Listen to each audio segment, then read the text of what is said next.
Thank you for listening to episode 17 of the Kindness Rebellion. In this episode, I spoke with Todd Tran. We have an awesome conversation about spirituality and creating socioeconomic change. A lot of the conversation was kind of geared around the nitty-gritty of socioeconomic change, and it was a super valuable conversation. I've known Todd for a while now. We used to have some bands that we played in together, and he's been producing music now, producing amazing music, I should add. And so you should make sure to check out all of his stuff after you listen to this episode. Make sure to like, share, and subscribe. Do whatever it is you do to let me know you like the podcast, and please enjoy. Thanks for listening. This is a podcast about rejecting tyranny and oppression by cultivating both systemic and individual change. I believe the only way to create this kind of monumental change is to inspire understanding, love, and kindness. From there, we can work to embody these essential values in our cultural systems and in our individual lives. My hope is that by effectively communicating with anyone and everyone, we can establish a shared vision for humanity and explore new ways of living to build a better world for all of us. I'm your host, Nathan Jones, and this is the Kindness Rebellion.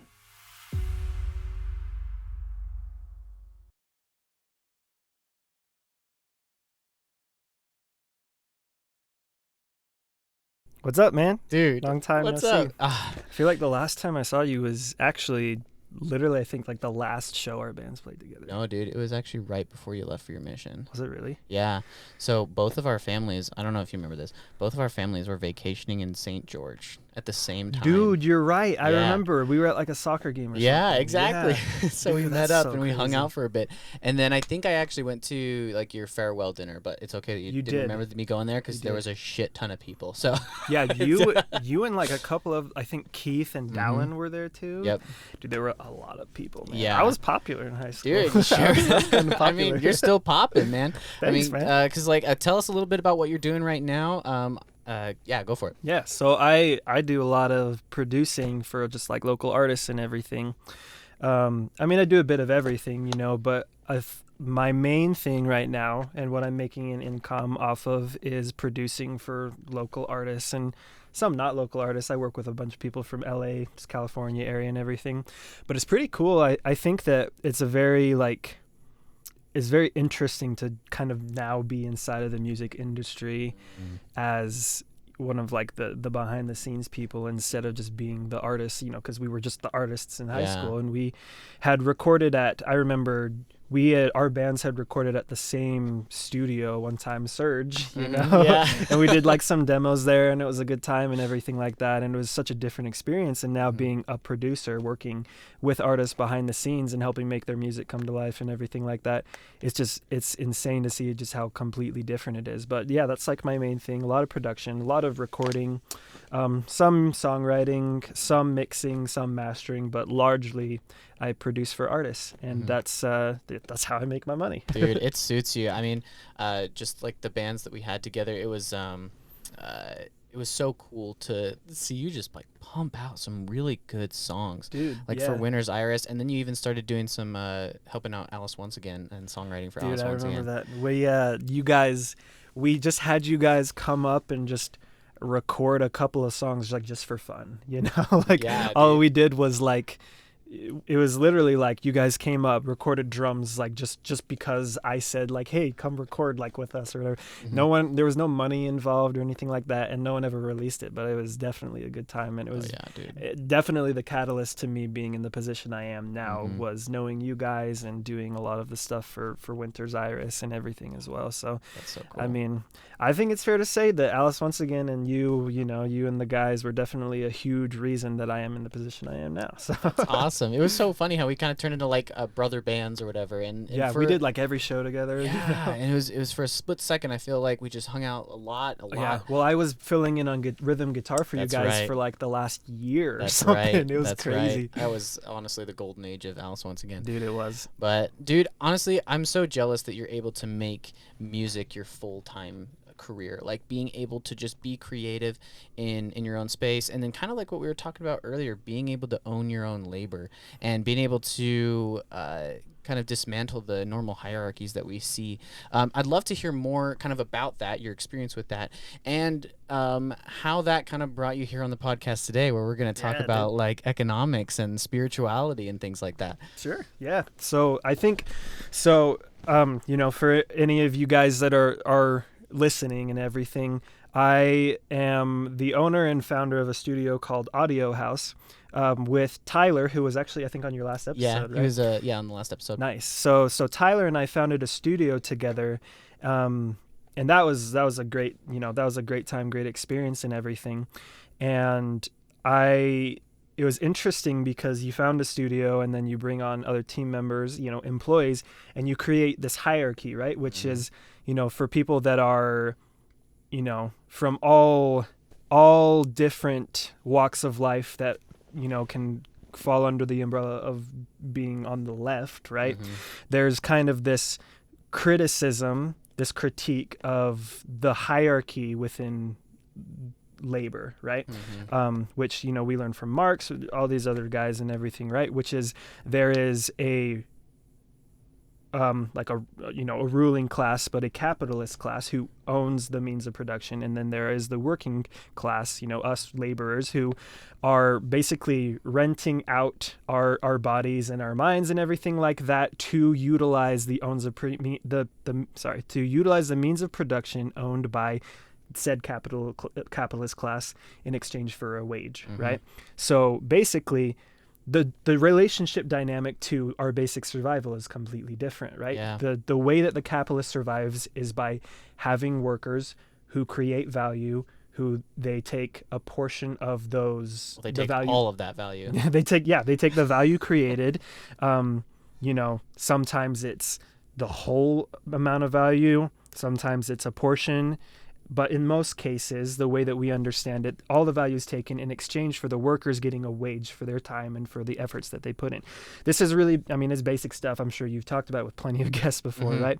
And so that was kind of that was a relationship dynamic that I was never really aware of. And then I started the studio with Tyler. I've loved every second of running the studio and everything, but as soon as we brought on other producers, other engineers, employees, basically, there was this power dynamic introduced where it was like, well, now I have like control over whether or not you make money, all these different things. And I think for me, that's kind of when I started to develop my worldview a little bit more and kind of feel like, I'm very much like a fan of the idea of someone owning their own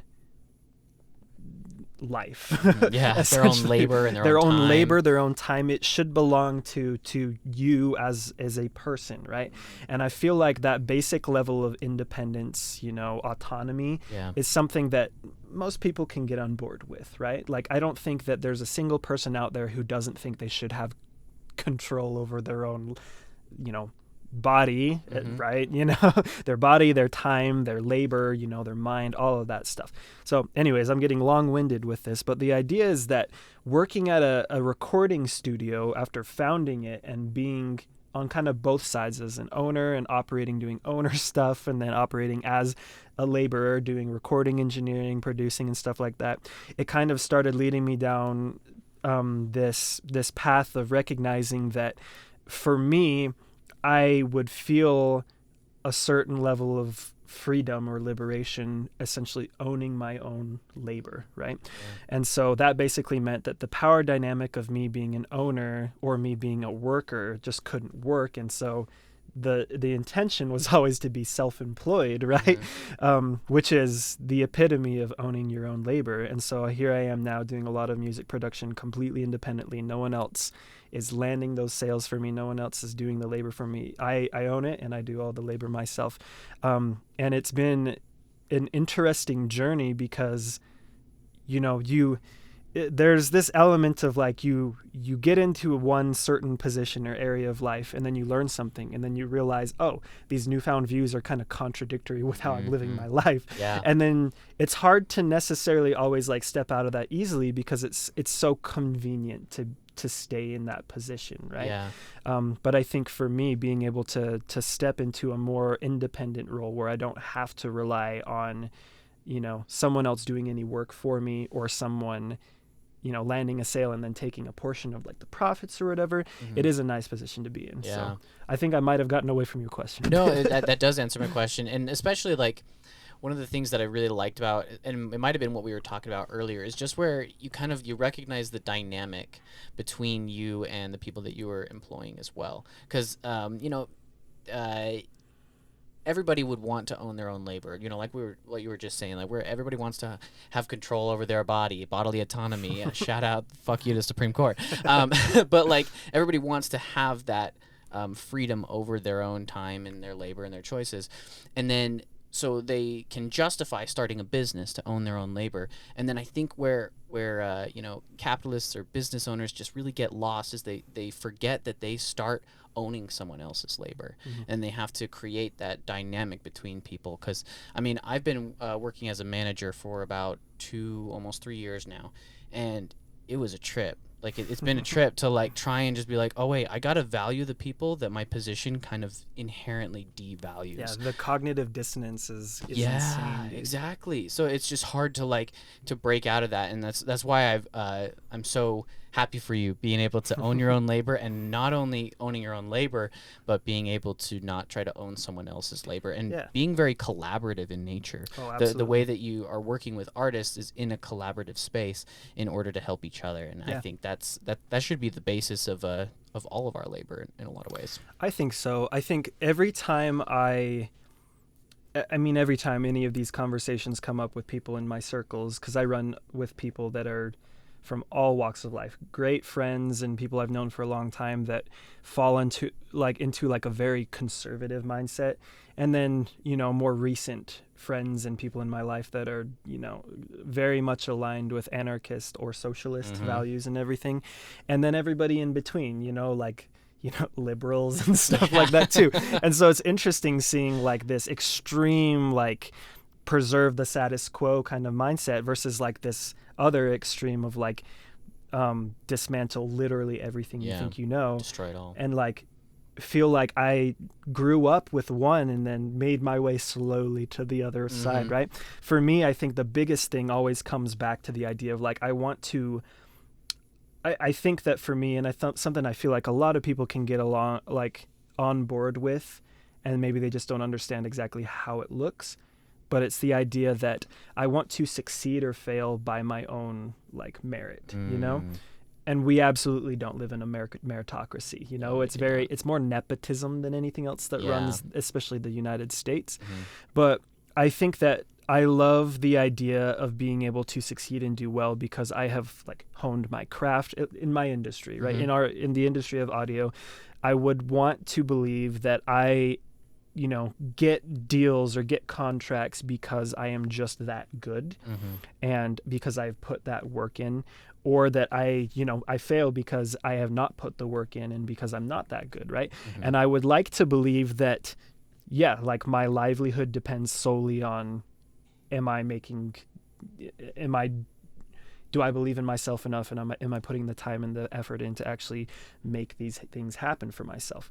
And the reality of the situation is that is not what the average working person in the United States experience. There is almost no job where hard work is universally rewarded. And if it is, it always has some sort of catch on top of it. Or if it is, they offer you like a $2 raise when the value you create is much higher than that, right? And so like, I think that for me, it's the recognition that, okay, you want to start a business, you want to make your own money, you want to live on your own merit or whatever, you want to work for yourself, that type of stuff.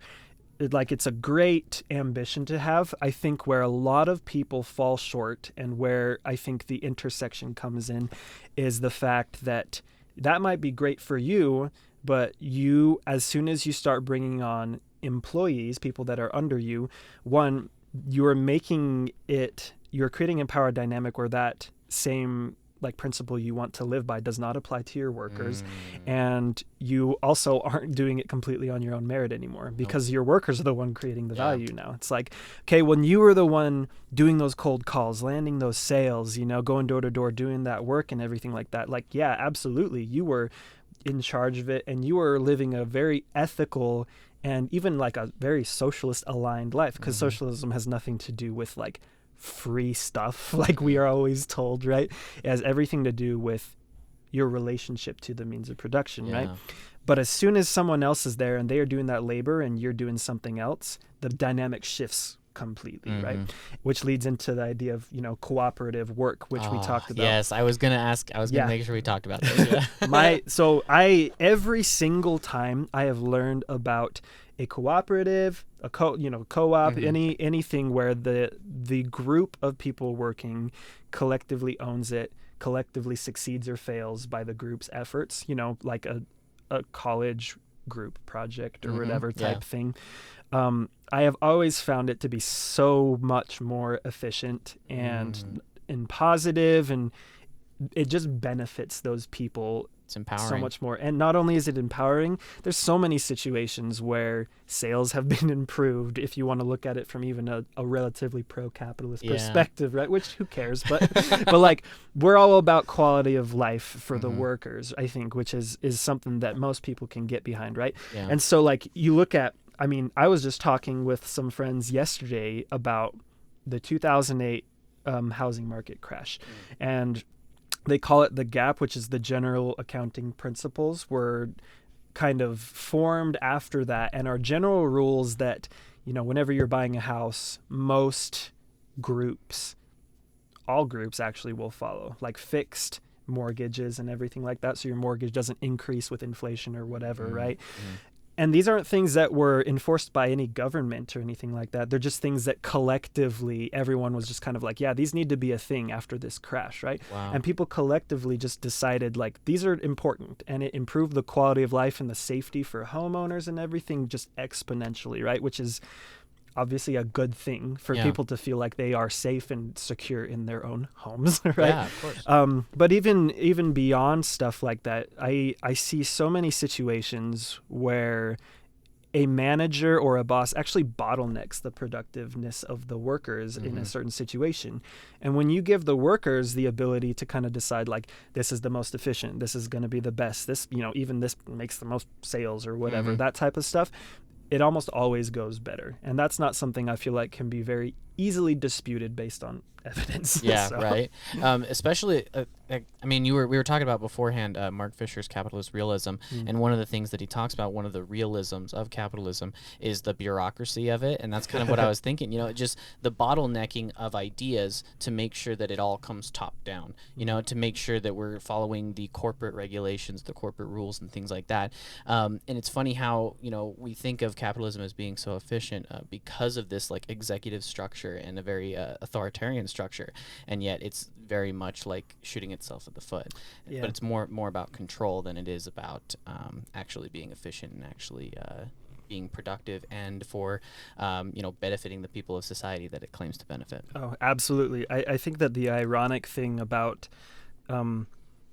this particular economic system, and an interesting plight that we have just being normal people living within it, is that we kind of hear a lot these ideas, like you said, like capitalism breeds like innovation or whatever, or it's very efficient and everything.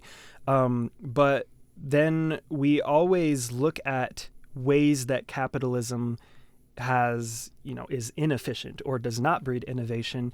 And then there's always this apologetics going on where it's like, oh, well, that's because of the government this, because, oh, that's corporatism this, that, or, oh, that's because of lobbying or whatever. Cronyism. Yeah. And it's just kind of like, well, that does not, sure, whatever. Maybe it's the government doing this. Maybe it's crony capitalism, whatever that means.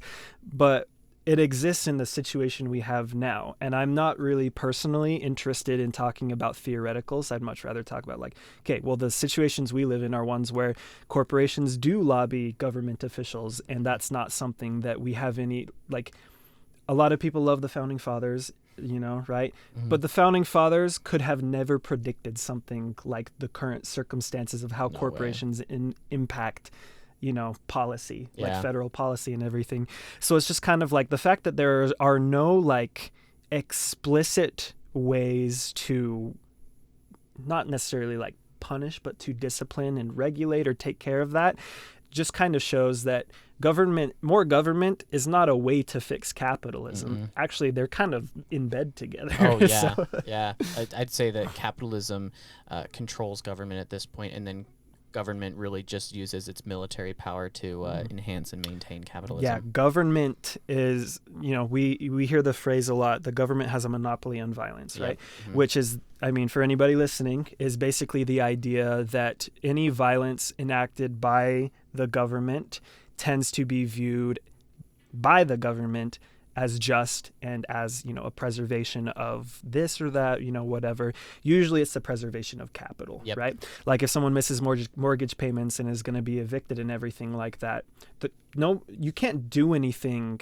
Like no one's going to, if a government official comes and is like, this doesn't happen. This isn't how kicking people out works necessarily. But if someone were to come and be like, all right, you guys missed your mortgage payments, you have to get out of this house or whatever, you can just be like, no, and slam the door in their face. But the way they enforce it is with the police, right? Like the police is the arm of the government, and that's how they enforce evictions and everything like that. Same with when businesses get, robbed or whatever. It's always the government enforcing the preservation of capital, right? And we see the same thing when labor strikes happen or when protests or riots happen and everything like that.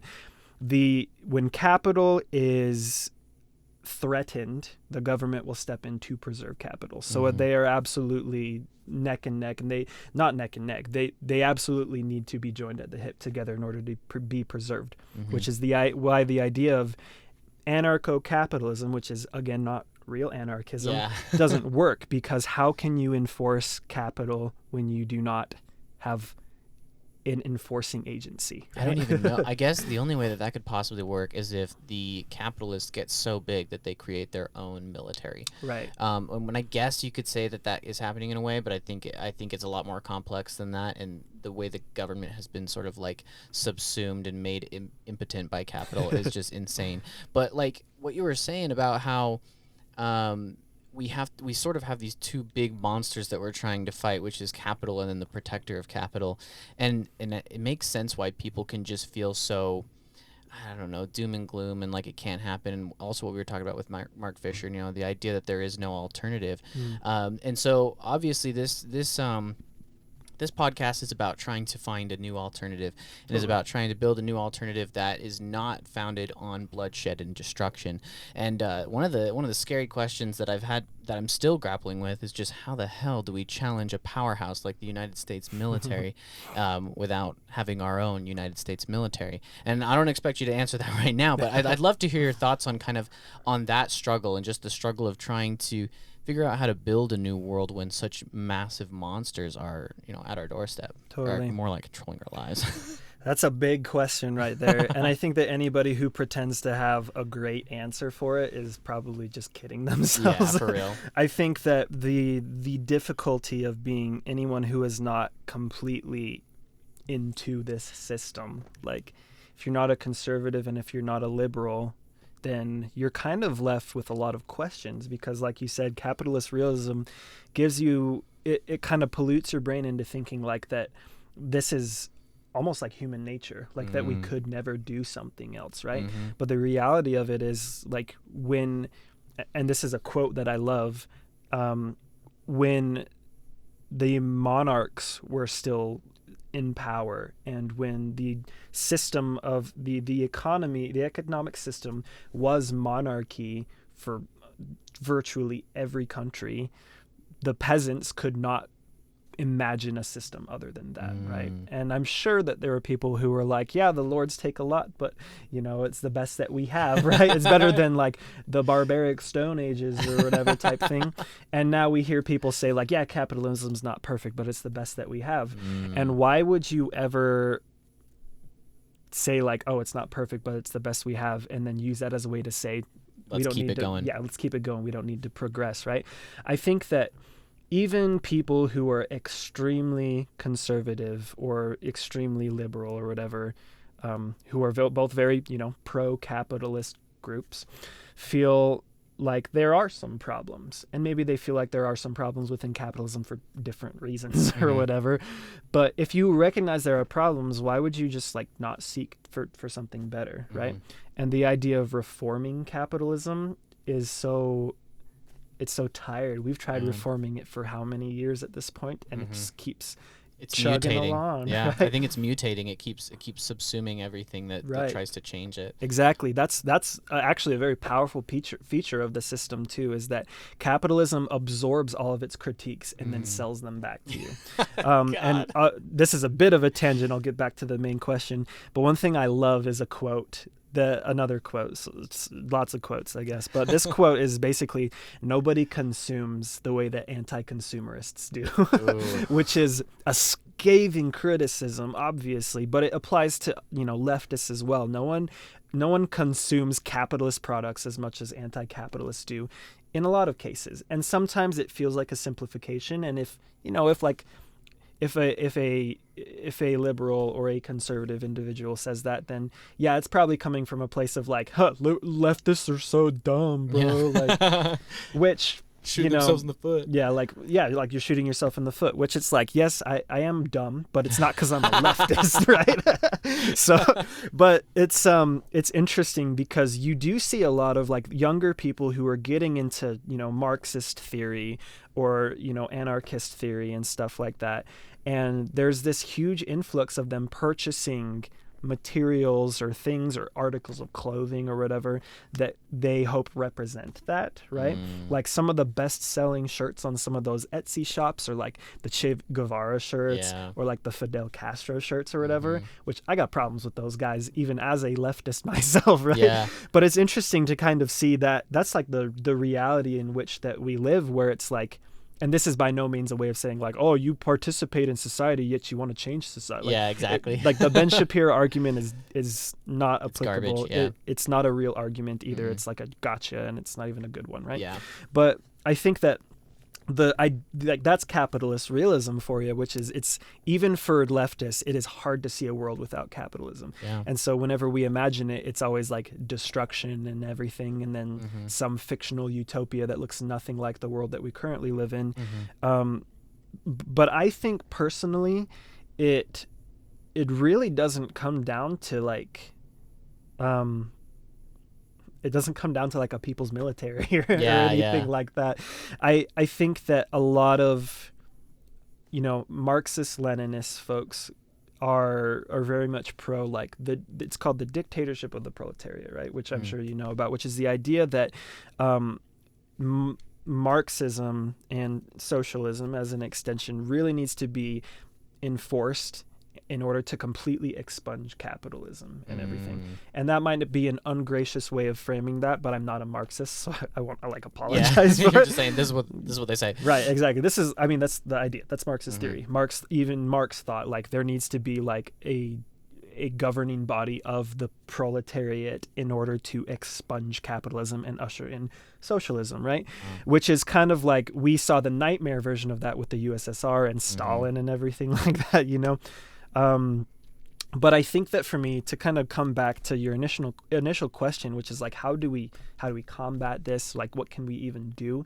For me, it all comes down to what I believe is the most powerful tool that the worker has, which is the ability to withhold their labor. And not only just that, but by extension, the ability to collectively bargain or collectively strike. Negotiate, yeah. Because when the playing field is not level, because the class hierarchy here is owner and worker, right?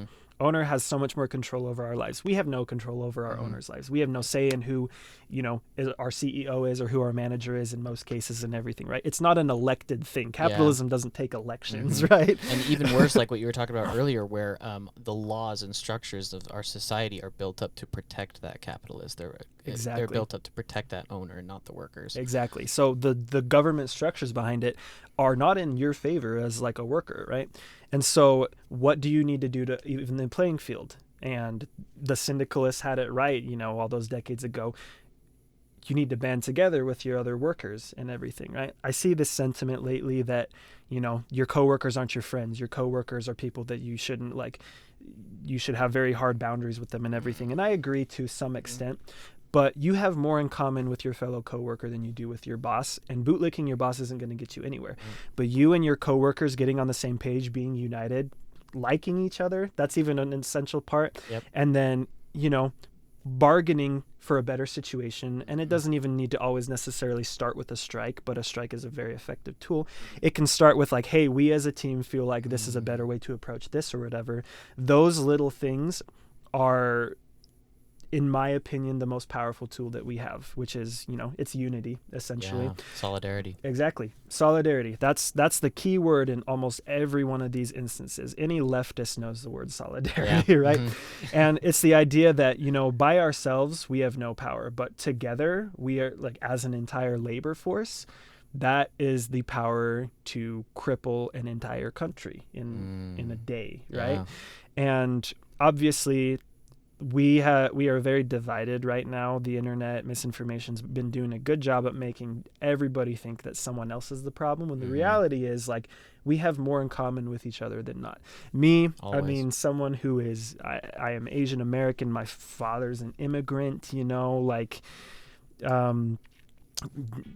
gender non-conforming stuff, diverse sexuality, like all this stuff, about me that is not kind of fitting into to what is socially acceptable as like a man and stuff like that. My view, the fact that I am a feminist, the fact that I am a leftist or whatever, I still have more in common with like the average hillbilly down in like Alabama than I ever will with Jeff Bezos.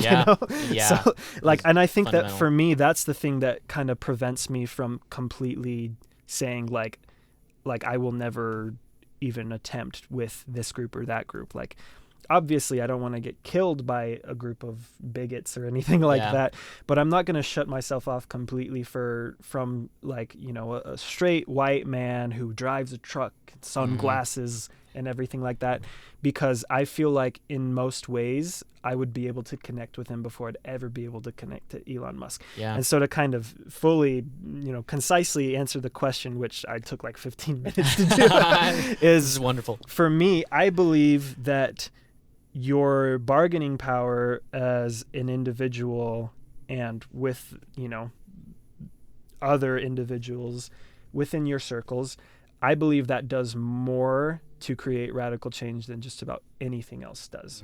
And I believe that there is no, like, capitalism is extremely good at maintaining itself. I'm actually one of those rare leftists that think capitalism is good at a lot of things, and that is because I lived it for so, the longer I owned a business and was, part of the capitalist class and everything like that, technically maybe still am because I still have shares in the business, right? Like, but the longer that I am a business person in my own right, the more anti-business I become, right? And I feel like that is just kind of the reality of the situation when you recognize that it puts you at odds with your friends and family by extension of, how your relationship to workers and stuff like that. And so for me, I don't genuinely believe that capitalism will be defeated by like a huge armed revolution that is gonna kill all the officials in office or whatever. And like, if I claim to believe that and want to go for that, I'd be put on like a watch list and everything like that. But what I do believe is that, think about it this way. People always say vote with your dollar, right? Like, which is dumb. It doesn't typically work, right? But what I do believe is the idea that, how does striking work? Striking is a way to say we're withholding our labor, which is going to cease your profits until we are treated better or our conditions are met, right? Which is, that was better than the workers having guns and threatening to kill the CEO back in the day, right? That was the alternative that was relatively peaceful as a result, right? And I think that it applies in all other areas of life too.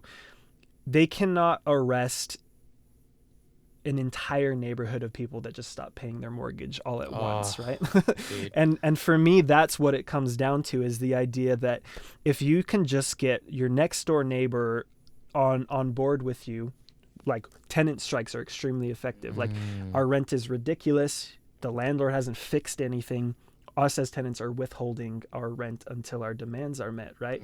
And a lot of those actually end up turning into cooperatively owned apartment buildings as a result, right? And so for me, that's what I believe is truly like the way to make legitimate change. It's like you and the people around you have more in common than anything else. So maybe, you know, for those listening, stop dunking on like Trump fans, stop dunking on liberals and everything, and maybe try to radicalize them instead. Stop stoking division. Exactly. Like even the most like radical racist Trump supporter has something in them that is more aligned with full autonomy and leftist ideas than not, right? Like there's always, you know, you can probably go to your Republican mom or dad and spout all these anarchist ideas and they'll agree with you until you call it anarchism, right? Until you call it a scary word. But yeah, for me, that's the thing I think that is the most powerful, like rent strikes, labor strikes and everything.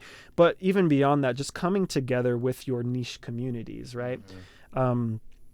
And when you do that enough, then the lights go out for the government and for these corporations, because no longer are you subjecting yourselves to them, right?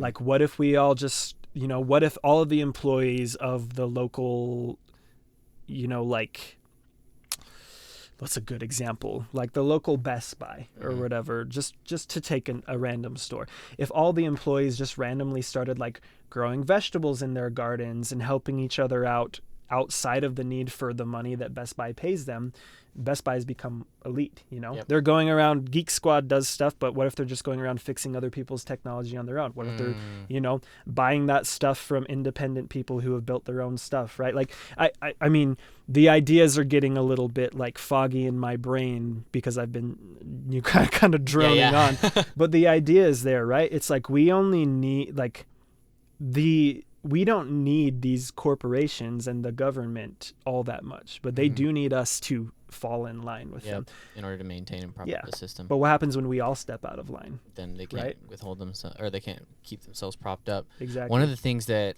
you said that I really, really loved is just kind of the recognition of like the value of our coworkers. That's something I've been thinking about a lot lately, mostly because, you know, humans are social creatures. And we are designed for a need for community, right? And our community has been like deracinated and like destroyed, and it's been replaced with a business environment, with a job environment. In fact, I would say that the closest thing we have to community anymore is our job. And the most disgusting part about it is that it is structured in a way so that we must be competing with everybody that we work with.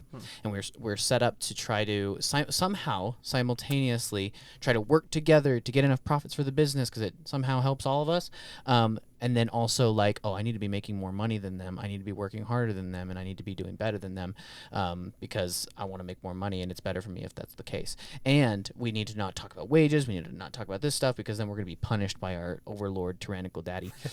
But so what I loved is just this idea that like if we can kind of just embrace this new community and actually like the people we work with and care about the people we work with so that we can create solidarity and negotiate power, dude, there's nothing that can stop you.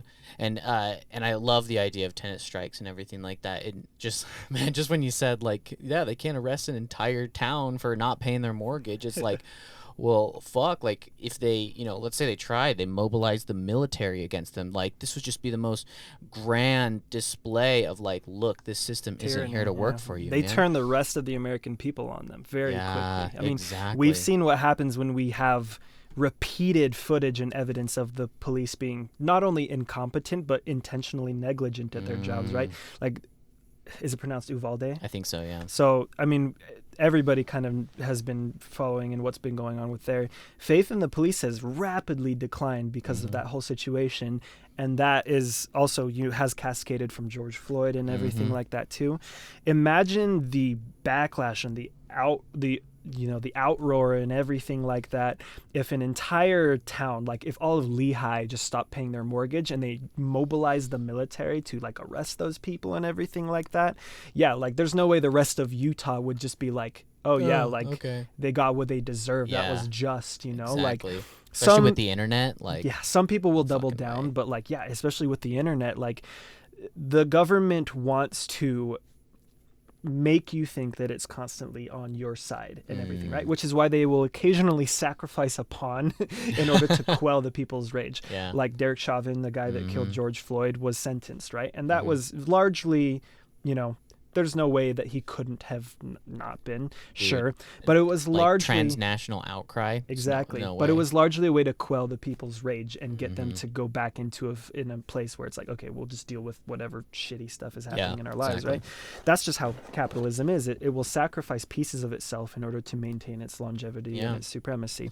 And for me, the idea of, I don't know, I am very much a romantic at heart and everything, and I miss feeling like I had a community the way that I did when I was like 10, 11, 12 years old. All my buddies and me, we'd go ride our bikes throughout the neighborhood. There was like 12, 13 of us, like... That's an entourage, man. Yeah, that's like a gang. That's like the mafia. That's like the fifth grade mafia, bro. And so we'd go to the 7-Elevens. We'd hang out together. We'd buy each other like snacks when one of the others couldn't afford it. And to me, that is the biggest display of camaraderie that I feel like a lot of people sometimes miss out on, I mean, car infrastructure contributes to it. Capitalism obviously is a huge contributor to it, but we've lost our community in a way to the point that we actually perceive our next door neighbors as more of an adversary than, like you had mentioned, like a threat, like, oh, get off my property, you dumb kids, or whatever, when it's like you could have taken that opportunity to nurture and help those kids out and create a sense of like, I can go to that old grumpy guy when I need something or whatever. Imagine how powerful that is when you have your elders that are around you and you feel like your elders want to connect to the youth, and for me, that is something that I'm willing to risk a lot to be able to have again, because I genuinely just don't feel like I have that in my current situation. I feel very privileged and very lucky to be in a situation where I live in a house. My wife and I do really well. We make decent money and everything like that. But I do feel a huge lack of community locally. I have somewhat of a community with music stuff, somewhat of a community with, because of my wife's work and everything like that.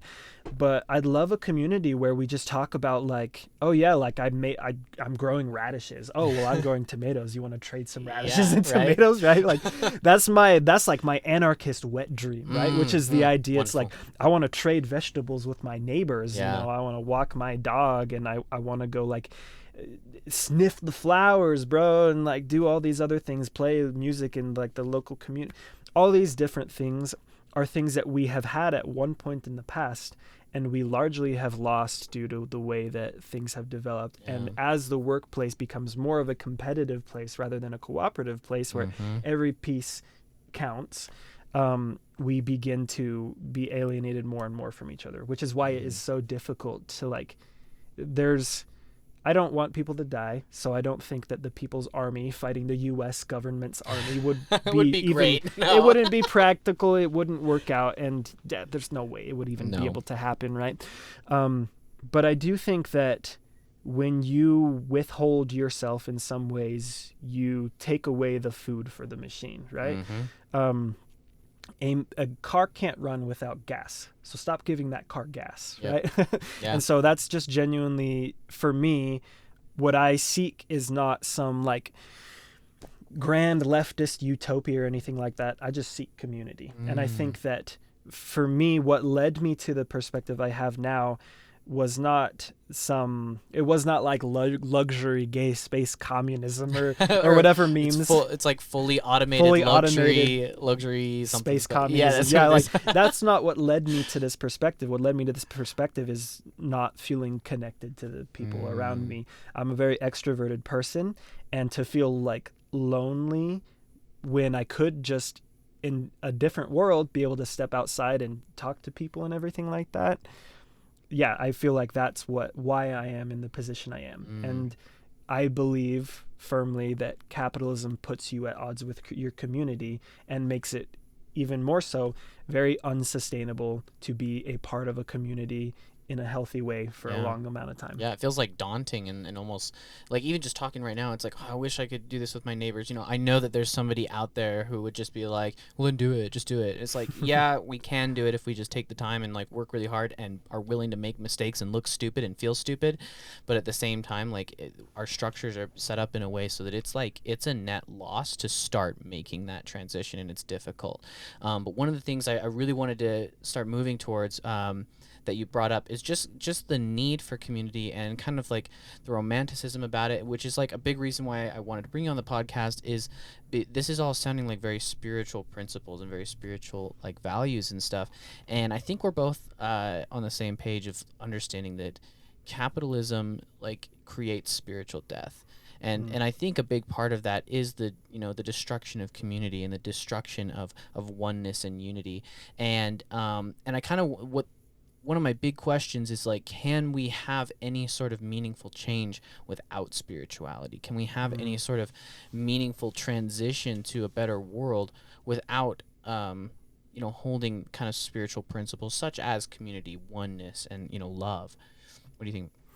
That's a great question. I mean, I have so many thoughts about it, and we could be here all night with the thoughts I have about it. But I think that, for context, I grew up extremely Mormon. My parents, extremely Mormon. My dad, found God when he was 15 and everything. He joined the Mormon church at 15 after immigrating from Vietnam at 10. And I went on a mission. I went back to Vietnam, which was, I maintain a still just incredible experience. Very spiritually and generationally like fulfilling for me, I think. And one of the reasons for that is because you weren't allowed to proselyte there. Isn't that right? Yeah, we couldn't wear our tags there. Like we couldn't approach someone and be like, hey, you want to learn about Jesus or anything like that. We had to like almost wait for people to talk to us and then say like, oh, we teach an English like class, or we have an English club or whatever, and then they would come there, and once they were in the church, then we could be open about like, oh yeah, like we also teach about like Christ and stuff like that, And for me, it ended up being a really interesting way of forcing me to connect with people as people before I was trying to sell them the church, right? Which is so funny, because it's sort of like manipulative on the church's part, but it's also like very nourishing for you, who just gets to go back to where your family came from. Oh, absolutely. And actually generate real connection with people. It was very beautiful. Like I could become the most like anti-religion atheist on the planet or whatever, and I don't think I could ever say that my mission was a terrible thing, because for me the things that I remember the most aren't like, oh, we taught this person about they can't drink tea or coffee and I felt the spirit. Like none of that stuff is stuff I even remember anymore. What I remember is the conversations where someone genuinely connected with me, and I was able to just talk to them about their lives and help them feel like they were finding community, which is the biggest thing that is still just like my biggest takeaway from my mission. The church is very small in Vietnam. The Mormon church has a very tiny presence, and when I was there, it was even smaller. 3 branches for the entire country. And for those that you don't know, a branch is just a smaller version of a ward. When there's not enough members to be called a ward. It's not that important, but it's a congregation, right? There were 3 congregations in all of Vietnam when I was there, which was in 2014 to 2016. And each of those congregations had maybe a total of 30 to 40 active members. So for the whole country, you got about 100 active Mormons, right? Wow. Which was insane, right? But the thing that was beautiful about it was not, they were small numbers and they still pushed on and loved the Lord or whatever. The thing that was wonderful about it is it was mostly younger people between the age of like 17 to 23, 24 or whatever. And anybody who came in and wanted to keep coming came because of community. The church members there and the Vietnamese people in general were incredibly good at creating a sense of community where anybody felt safe. Anybody felt like they were fully accepted regardless of their situation. And so, I mean, a lot of people joined the church because of that, But what they really came for was the community, right? Yeah. Which highlights our earlier point, which is most people come to anything and seek anything because they seek community, right? And those people in Vietnam really sought community, and they found it, and I am incredibly happy for them. And that's why I don't have a whole lot of regrets or any of that stuff about my mission. My relationship to the church these days is extremely complicated. We don't really need to get into it. But to answer your question, I do feel like there is this extremely essential element of spirituality that goes into creating not only that sense of community, but to moving past something like capitalism as an economic system. Yeah. I think that I have to be honest and say that I don't think that organized religion is great. To say the least. Yeah, to say the least. But I don't think that is because of capitalism, because it was like that long before we even had capitalism. Religious fundamentalism has always been a huge problem regardless of the society. It's just that the way that capitalism utilizes it is what the world that we live in now, right? And that's the problem, right? Is that we see so many people that go to church, and it's almost like a way of feeling morally superior, right? Rather than a way of feeling genuinely connected to each other, to the earth, or to an extraterrestrial being, a god or whatever, right? So for me, there's this interesting dichotomy of being raised super Mormon, kind of having a bit of a complicated relationship with it now, and also being a leftist, because I truly believe that spirituality is such a huge and essential aspect of human existence, but I don't personally find it super fulfilling in the context of which I've been given it, right? And to answer your question, I think it's absolutely necessary, and the way that looks is so completely different for everybody. And interestingly enough, my journey into leftist thought began because I just started studying Jesus Christ, the person, more closely, right? Wait, is he a socialist? Yeah, interestingly enough, when you really look at Jesus's life, like, he's very much aligned with anti-capitalist principles, to say the least. So. Yeah, exactly. I love that so much. And one of the things that you kind of brought up is just sort of like this weird dichotomy between religion and spirituality, and how, like, most of us, I don't know, when you talk to people and you start talking about spirituality, they immediately think of religion, usually in like a reactive, like, post-traumatic way. And so it's weird because we've only seen spirituality really owned and housed by religion. And so one of the things I'm really curious to talk to you about is just whether you think that we can even like separate the two, or if there's just simply has to be a new kind of religion. If there needs to, if religion, similar to the economic systems that we're talking about, has to be equally owned, and if there just needs to be some sort of shift there. And I wanted to get your thoughts on that. So I love that question. I think that there's a lot of different perspectives on it, and I actually don't know if there's like one answer I think is just universally right. But for me, what I think it comes back down to is when you look at the word anarchist, it's the opposition to hierarchy. Which is no, archists, hierarchists, right? So no hierarchies, right? Anarchism as an ideology is about the rejection of hierarchy because it doesn't justify its existence, right?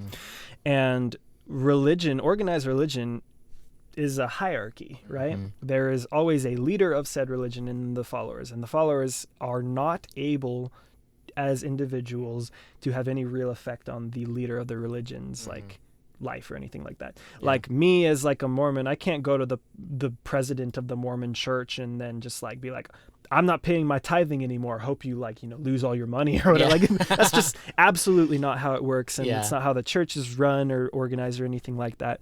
But it's a hierarchy, and it's a hierarchy that is very akin to the hierarchy of capitalism, right? Which, as we've been talking about, we are opposed to. It's unethical, right? And so I believe that similarly, the hierarchy of a leader-follower relationship within organized religion is also something that is unethical and wholly unnecessary to even attain spirituality in the first place. I think that there are absolutely people I have met that have attained a high and, nirvana level of spirituality on their own, by their own metrics and everything like that within a lot of these organized religions. But I do think that is in spite of the religion, not because of the religion. Like my some of the biggest mentors for me growing up, and even like on my mission and everything like that, extremely spiritual people, very kind, helped me so much developing as a person. I'm very grateful for them. But I genuinely don't really think that like the Mormon church taught them to be like that. No, not at I all. think that they just chose to be like that and sought God almost independently, just, with the tools that were provided by the religion that they were born into and everything, right? Yeah. And for me, that's kind of what I think it comes back to, is like the tools to achieve a level of spirituality that you feel like suits you and everything are available. But the organized religion is actually making it harder for you to do it on your own terms, because they're saying you have to do it on our terms. This is the correct way to pray. This is the correct way to like read the Bible or whatever type of thing. And so I think that I don't actually believe that a future where organized religion continues to have spiritual supremacy makes sense. If I'm being ideologically consistent and I'm against the hierarchy of capitalism, I also have to be against the hierarchy of organized religion, don't I? Right? Otherwise, I'm a hypocrite. Yeah, exactly. Like, I can't claim to be like this, Mormon anarchist or whatever, when those two things just don't line up together. So I think that for me, spirituality is such a beautiful thing, and it means something completely different to everybody. But my own personal definition is how connected I am to my own emotions, my perception of self, the planet, and the people around me.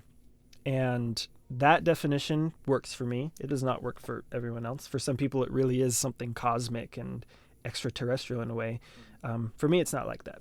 But it is always very gratifying whenever I can have a conversation like the one we're having now, where I feel, intellectually enriched and emotionally enriched as well, because as someone who's extroverted and everything like that, and just as a human being in general, because we are like this, I crave connection. I crave social interaction and everything. And so I always leave intellectually like rigorous conversations feeling so good, right? Feeling like there is a purpose. I'm happy. Like, I love that I was able to connect with this person. I'm so grateful for this person in my life. To me, that's my version of spirituality, is genuinely feeling connected, right? And which is why my journey ended up being so much of like, the more I studied Jesus's life, the more connected to Jesus I felt, like Jesus as a person I felt, than anything else. Because like, this is someone who refused to judge a woman who was caught cheating on her husband. This is someone who walked into the temple, saw people selling animal sacrifices within the temple, got pissed, made a whip, went and literally kicked them out of the temple, right? This is a person who is incredibly radical and who was so sarcastic and mean to the ruling body of, of the Jews, the Pharisees, right? That we now use the term Pharisee as a negative thing, right?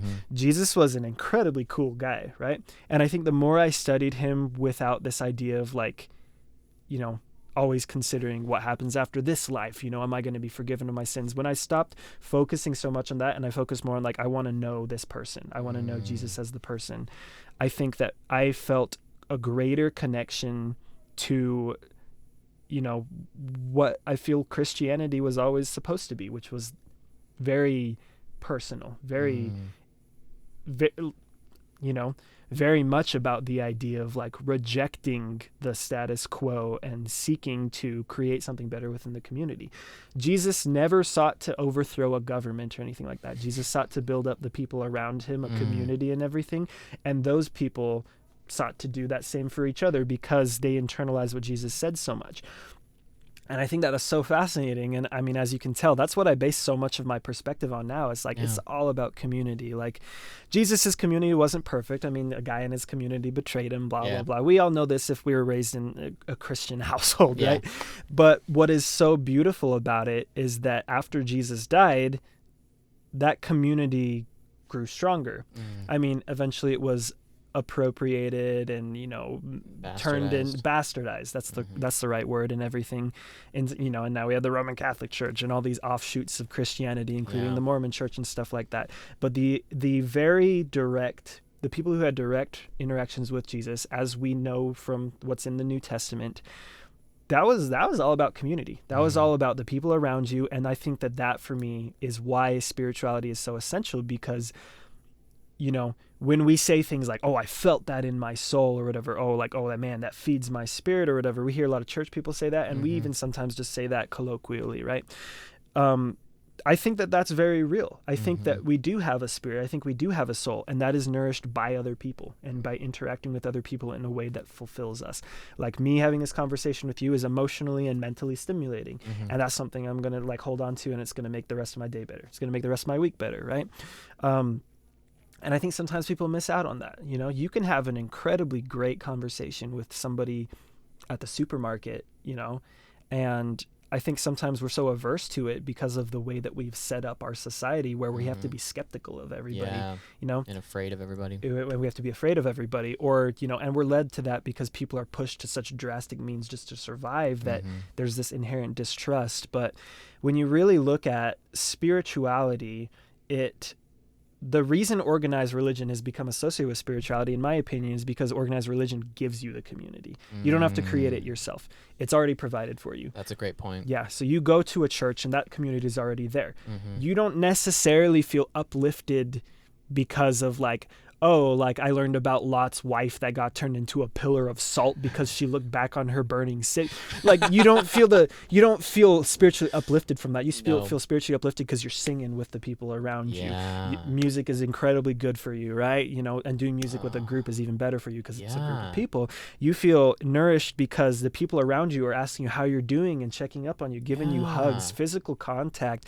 Those are the things that are nourishing you. That's why you want to go to church. You don't want to go to church because you're hearing these things about like, oh, well, like, you know, the pastor told me I'm going to burn in hell because I'm gay. Like, you don't feel the spirit from that. No, not at all. And when I say feel the spirit, that's mostly emotional and mental, like, fulfillment, right? Yeah.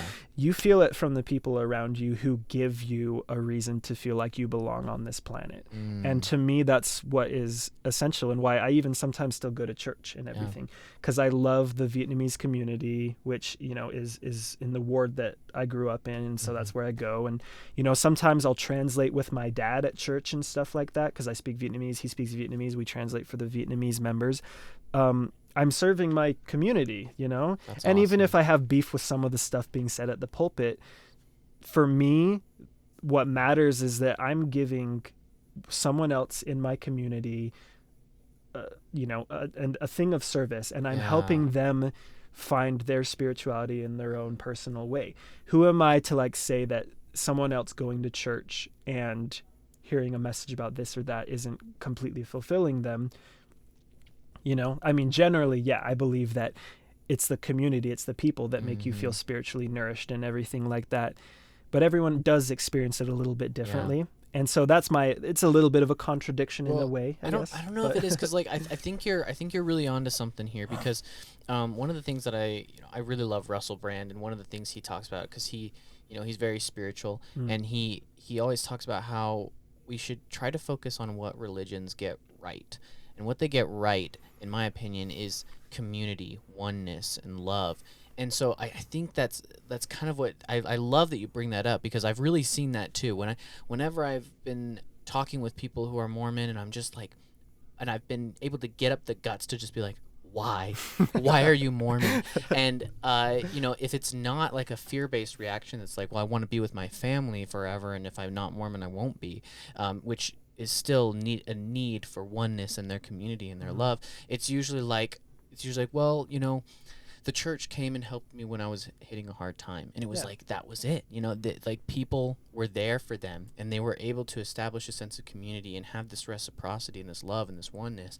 And so I love that you pointed that out, because then what I'm starting to realize is that religion can't live in the individualism that we're creating in a way.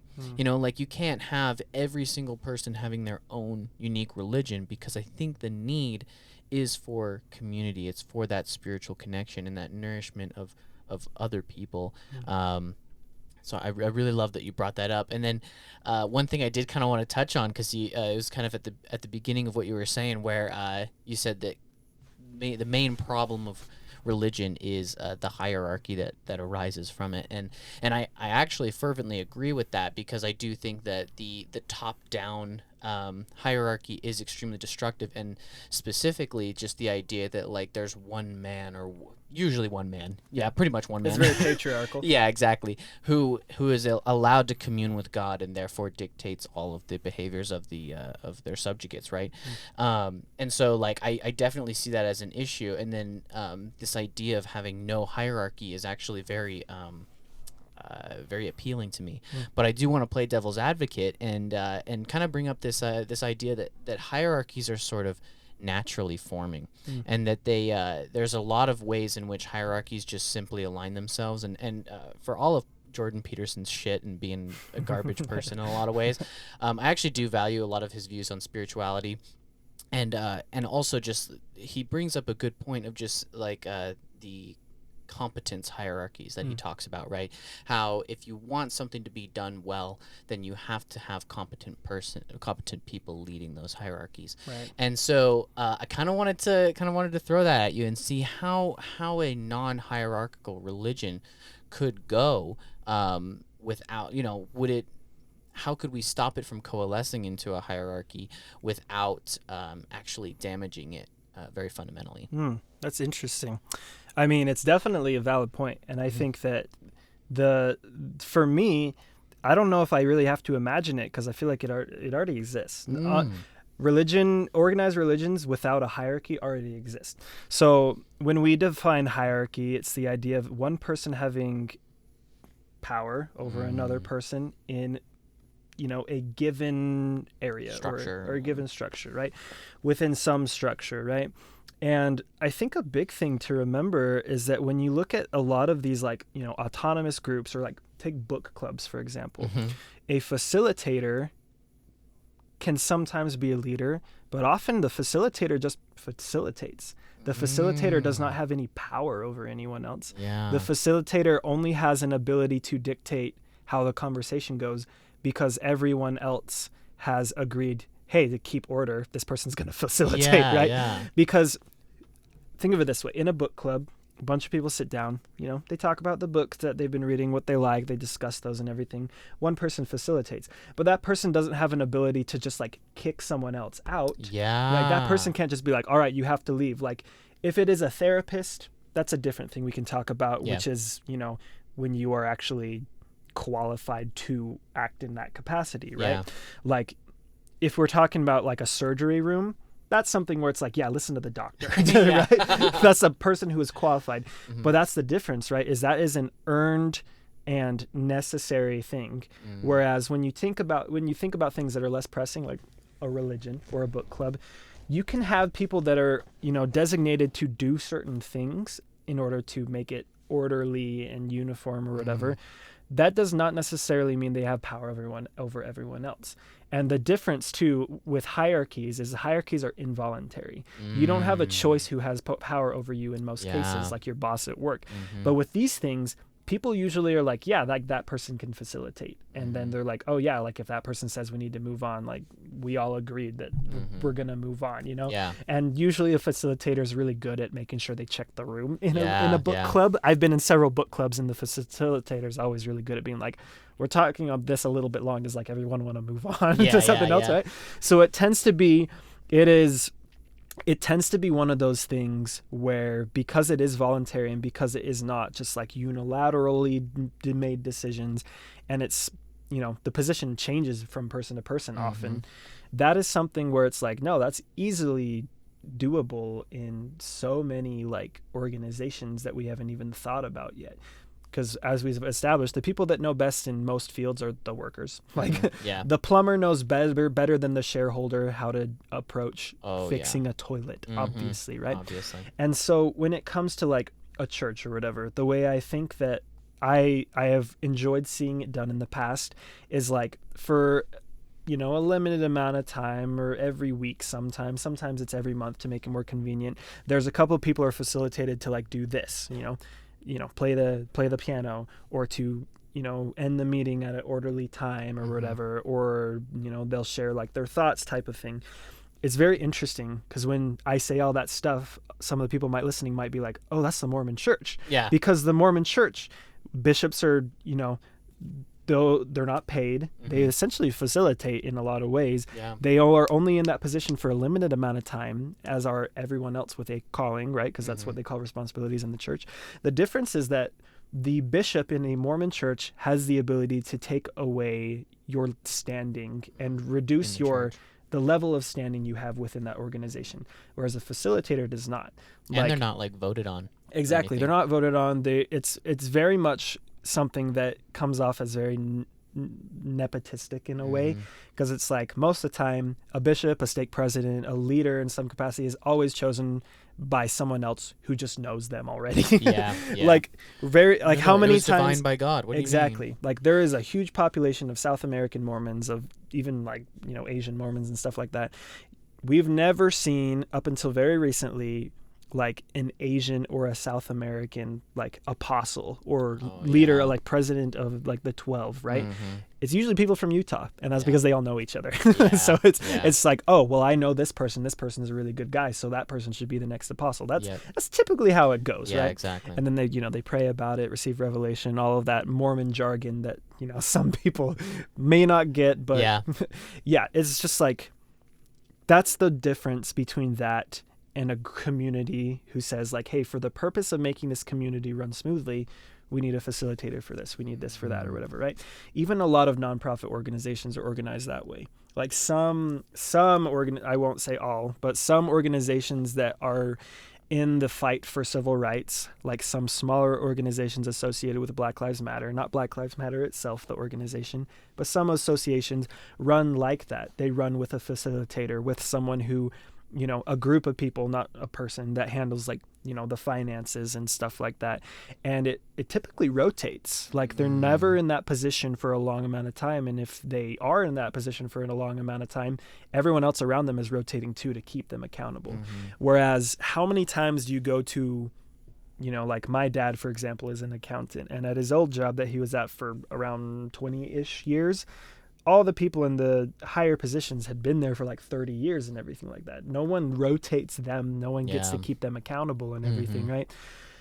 But to kind of make it, because I'm getting long-winded again, to kind of make it concise, like when it comes to those hierarchies, all it really takes is saying like, what are the good things that these hierarchies are accomplishing that makes this a fulfilling experience for me to be part of this organization? And then do that without a hierarchy. It's really not that hard when you think about it. Like, take me for example. The hierarchy was someone else would produce the music at my studio, and then they would send it to me for mixing and everything, right? The simple solution is just the producer can be hired independently, and then I can be hired independently. And then not only are we able to be fully autonomous, but we probably will have a better relationship at that point, right? Yeah, exactly. And that is something that is almost as simple as just saying like, okay, this week John is going to facilitate our reading group. This week Katie's going to play the organ or something like that. And Katie, if you don't want to play the organ anymore, that's totally fine. Like Jacob can play the organ or something like that. And that is something a community is very good at deciding on together, because ultimately, like we talked about, people have more in common with each other than they have with a billionaire, right? So usually the people in your immediate community are going to have pretty similar needs as you, right? Like the people who live in this cul-de-sac right here are in very similar economic standpoints as I am. And so when it comes to church stuff, everybody's typically going to church to have a very similar experience, which is connection and some sort of spiritual uplifting. So they all want to achieve that. And their ways to approach that might vary, but as long as it is achieved, they're satisfied, they're happy, right? And you can absolutely structure it in a way where it's like, well, we don't need to have the weird private interviews where a bishop interviews like a 12-year-old and asks them about their sex life and stuff like that, right? Exactly. Like, is that necessary to the spiritual well-being of a community, right? So a community typically will have very similar needs, and so they'll be very aligned when it comes to what, try to organize this to how to organize it, right? which is why general strikes work, because every worker for one company in one area of that company is probably being underpaid. Yeah, So, yeah, definitely. yeah. So hope Very that answers that necessarily. question. Well, yeah, it actually does, because I mean, I specifically love just the idea that, like, or just you pointing out that communities can figure this stuff out. Like, it doesn't need an executive hierarchical structure in order to solve these issues, because, like you said, they have the same needs. They know what they need, and so they can work these out together. And I really think that, you know, capitalism and maybe even organized religion has really just, like, destroyed this idea from us. It's like ripped away the idea that people can actually be autonomous and actually know how to take care of themselves. That's something I talked about on one of my earlier episodes with my friend Casey. He's like, I think people are pretty good at understanding what they want or what they need. Totally agree. And then the only way that they're going to have that corrected is by, you know, dealing with reality.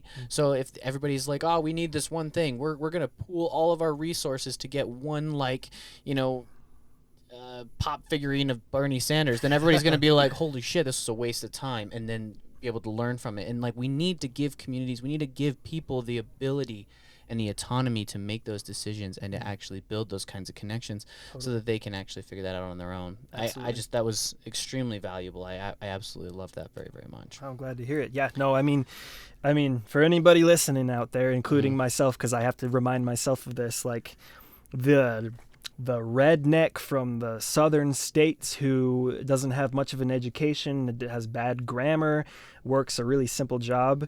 He's not actually as dumb as we think we are. Yeah. Like as we think he is.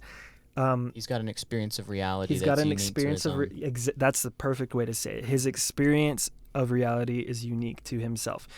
And that is actually invaluable, right? I think for me, I actually have quite a few friends that are very, like, they were very open Trump supporters in the 2020 election. And it was hard for me, for sure, being in the position I am, to, like, maintain that friendship and everything. But I think I am better off for doing that, because they are people who have looked out for me in ways that even some of my liberal and leftist friends don't really even consider. One of my good friends voted for Trump. Very problematic individual in a lot of ways, right? But I remember on Instagram, I posted something. I mean, you know, that uptick in awareness of Asian hate crimes that happened last year. I posted something related, and there was, you know, a note saying that someone was going to shoot up an Asian-owned business or whatever. And I was just kind of like venting about it on social media, as one does, right? As one does. And this person reached out to me and said, like, bro, like, I hope you're doing okay or whatever. Honestly, the thing that's brought me the most sense of security in this time is actually, like, owning a gun or whatever, right? And we kind of joke and scoff about people who are gun freaks and stuff like that. But he had a really valid point. Being able to defend myself was something I'd never even really fully looked into. And so, like, you know, he offered to take me to the shooting range, help me find, like, what guns I felt like would fit me and stuff like that. And that is such a unique way he offered to be there for me that, I haven't met, there are very few pro-gun liberals in my circle, and leftists are obviously a very pro-gun group, but that's not the way they choose to comfort someone when someone expresses hardship or nervousness or being scared. And so to have his unique perspective offering me some level of comfort and solidarity, it's like I absolutely valued that. And for me, it showed me that if shit really hit the fan, he would choose me before he ever chose Trump. And I think that that's, to me, it was really this big reminder that people want to be connected with people more than they want to mascot or, like, cheerlead a team or whatever, you know? So many war movies we see where the main character of the movie is, like, this really, like, righteous, upstanding guy who helps people and everything. We see at least a couple of scenes of that person saving someone from the other side, right? Like, there's this movie called Hacksaw Ridge with Andrew Garfield. I don't know if you've ever seen it. Andrew Garfield, so that's World War II, right? And they're fighting the Japanese. Andrew Garfield's character saves a bunch of Japanese characters. And to us, the average viewer, that's kind of what shows us, like, wow, he really is a great guy, just a monumental person, like this tower of a man type thing, right? And it's like, he's great. He's so great because he wasn't just choosing human value. Like, he wasn't assigning the value of human life to just the people on his side. He was doing it to everybody. Yeah. And if we can recognize that when we watch a movie, we can absolutely recognize that in real life. And this person, this Trump voter, this very conservative guy, he's there for me so often, and he knows my views and everything like that. But we still, like, you know, we still love each other. We're still there for each other. Another one of my friends, same thing. He loves Jordan Peterson. I hate Jordan Peterson. But when Jordan Peterson says something right, I'm like, yeah, that's awesome. Yeah. Like, that's a great quote that you posted on Instagram or whatever. He is always there for me. He checks up on me in ways that no one else does. And for me, that's what makes it easier for me to kind of leave behind this sort of tribalistic mindset.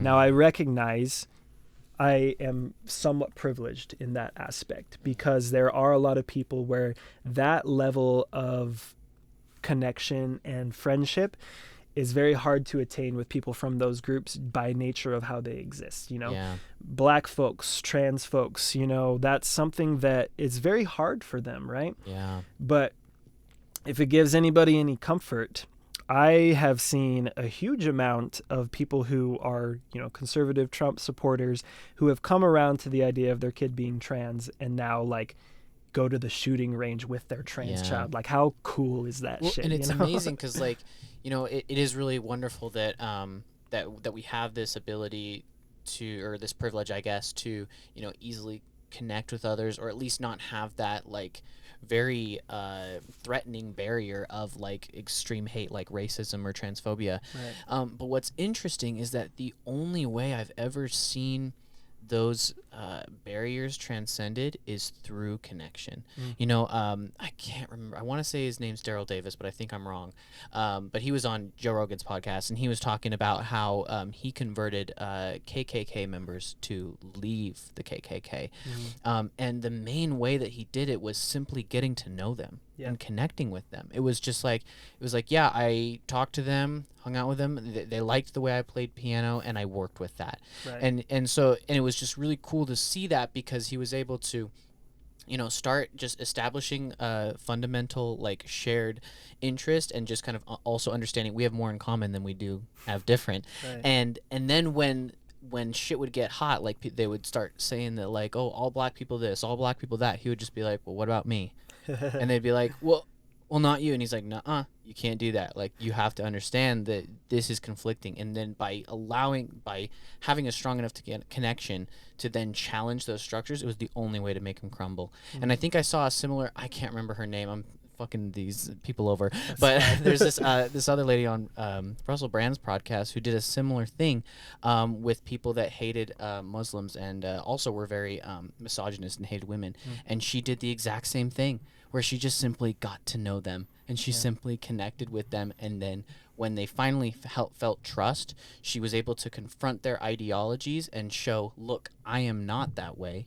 You have to see things in a new way. And they had to, because they had to incorporate her experience and their feelings They for her. valued her more than they valued the ideology. Yes, which is exactly what you're talking about with your Trump supporter friend, where it's like, at the end of the day, you know, if shit hits the fan, you feel more confident that he's going to be there for you than he is going to be there for Trump. Exactly. And I mean, in such clear ways, you've been there for him more than Trump ever has. Yeah. And I think, like, that's just how we can transcend that division, is just by remembering that we have more in common with each other than we do different from and each I mean, other. as a disclaimer too, like, I don't expect any brown person or any trans person to go out there and try to befriend the people that hate. No. I think that's a very dangerous That could be very thing. dangerous, yeah. It takes a lot of confidence to do that, and you also have to be very willing to risk your life. Like this Yeah. black man who did that for KKK members, every time he did it, he was risking his life to Yep. do it. I do not recommend it. But that's another thing too. It's like the risks, you know, are far outweighed by the rewards of it. And so while I don't recommend it, it's like, that is how change happens. We need to be willing to, we need to be willing to put ourselves out there for the sake of making genuine change within our communities, right? And that's why I feel like, you know, I see I've had friends who have left the church and they told their parents, and their parents were devastated and it alienated them. But then a few years later, their parents came around, and then the whole family had this mass exodus from the church, and they have now this beautiful, harmonious relationship. The father's there for his children in a way he never was when he was a part of the church. Yeah. You know, the mom doesn't guilt trip her kids anymore because of eternal salvation or whatever. And it's like, you lost your family for a while, and I don't wish that on anyone. I don't recommend that to anybody. But you did find results. You did find a reward later on. And that reward, as always, is community. Yeah. I genuinely have just such a strong perspective that what every reward or every, drop of dopamine, serotonin we seek always comes back to community in some way, right? Like, even if you're playing a video game by yourself, you want to do well, not only for the personal satisfaction, but it is nice to be able to be a part of a community and say, like, hey guys, I did this, and people congratulate you and everything like that, right? Some things, yes, we absolutely do for ourselves. I don't want to discount that. But I do think that a huge amount of us being social creatures is exactly that. We are social creatures, and social validation and belonging is what we crave more than literally anything else except like food. Right. And I think it's interesting that you bring up like that selfishness is like, still a thing, and like just the need to, sustain ourself, like with food. It's a hierarchy of needs. And I hate like when I talk to, people who are pro-capitalist or whatever, and they say like, we can't just like care about everyone else and not care about ourselves. It's very unhuman. People are selfish by nature. And I'm like, no, the system feeds selfishness. It feeds selfishness, and it thrives off of selfishness and individualism. And in fact, like what I see is really happening is that when we seek selfish desires, it's really just to place ourselves in a unique way within a community. And we're just trying to augment that in a way. But like at the end of the day, we evolved within communities, and we evolved successfully by relying on communities and then using our individual talents and our individual uniqueness to enhance ourselves for our communities. And I think this is just such a tight evolutionary bond that's not going to be, or that can't be fully destroyed. And I think a lot of the sickness that we see in our society, specifically mental illness, comes from our systemic division and our systemic like deracination of community. And because of that destruction, we are feeling lonely and sad and strung out. Absolutely. I think that you're so right. I mean, I'm not a conspiracy theorist because this stuff is factual. But so much of the way that we developed 2022 American society and everything leading up to it was very intentional. Like, let's take car infrastructure. I'm a very anti-car individual. Dude, I'm becoming anti-car, and I was hoping we'd talk about this real quick. Yeah, dude, that's like one of the things that I post a lot on Instagram and everything, and I always get a lot of people that are interacting with me about it, which is super cool. Maybe I'll rebrand to an anti-car account, just to be funny, right? Nice. But, I mean, I would never do that. I like my social media to maintain its personality, like being a person and not a brand.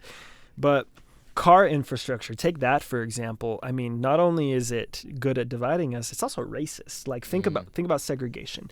Highways were literally built in certain areas in order to maintain that level of segregation. Like when you're on one side of a highway and someone else is on the other side of a highway, it's kind of hard to get to that person. Yeah, it's Same like with that other roads. Side of the tracks. Exactly. It's type the other side of a mentality. tracks mentality.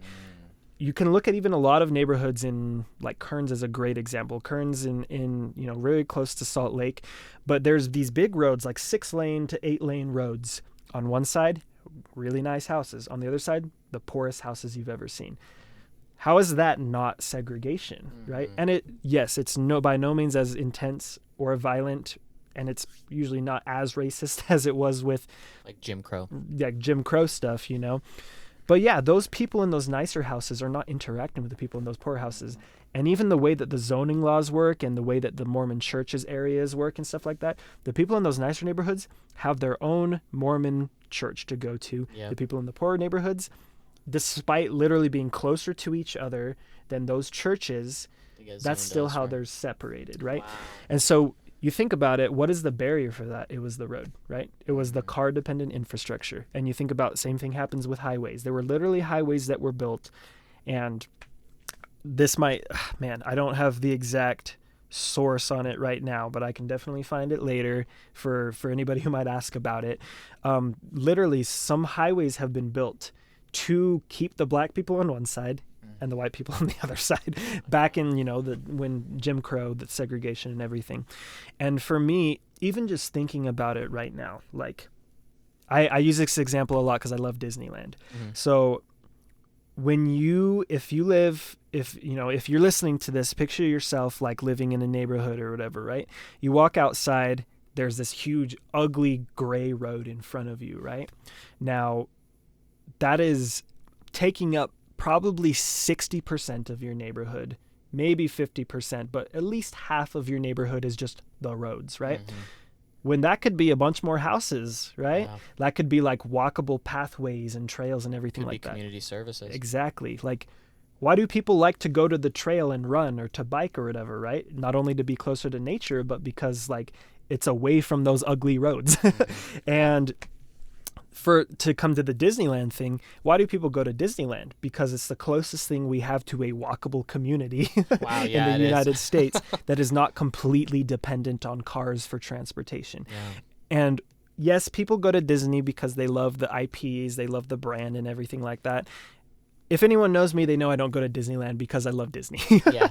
I go to Disneyland because I love the feeling of walking around, being in close proximity with other people. And yeah, there are always, other sweaty white Americans and stuff like that.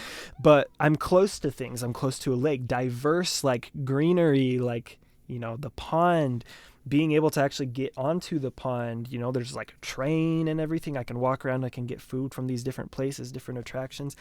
We love places like Disneyland because we feel like the world belongs to humans again, rather than belonging to the metal death boxes that we call cars, right? Yeah. And cars, I think, have become this idea of like the ultimate symbol of freedom. You can go anywhere, you can do anything or whatever. But it's kind of sad to sit in a car by yourself listening to your music, driving 30 minutes to some place or whatever, when you could be with your friends on a train or, in an area that's walkable and just enjoying your time in nature with a group of people and everything like that. I think that solitude is good, and solitude is very much something that we need as human beings. But if we're talking about connection, if we're talking about community, that gray road right in front of your house is doing nothing to contribute to growing your community. Yeah. And we won't stay on anti-car for too long, but like just the thing that I've really noticed is just like the obvious inefficiencies in it and how dangerous it is. Yep. So like it's not only like carving out our spiritual connection, our community, our oneness, it's also destroying the planet. It's extremely dangerous. It's like horridly inefficient. And just fuck cars. Like we can find a better way. Yeah, I mean, there's no time where adding lanes to a highway has ever reduced traffic. No, so. I saw this wonderful meme that was just showing like the worst traffic in LA, and it was like one more lane will fix this. Yep. When it's like, well, a train will fix that. Yeah. So exactly. It's crazy. Well, I think we'll start wrapping it up here because this has been a wonderful conversation. I really appreciate you talking with me today, and we're gonna do this again. Dude, of course. I mean, especially while we still live in the same state and everything. Like we just got to do this more often. I love your mind and being able to pick your brain on these things. Dude, right back at you. But thank you, and make sure I don't know if you want to like share your socials, like your business or anything like that.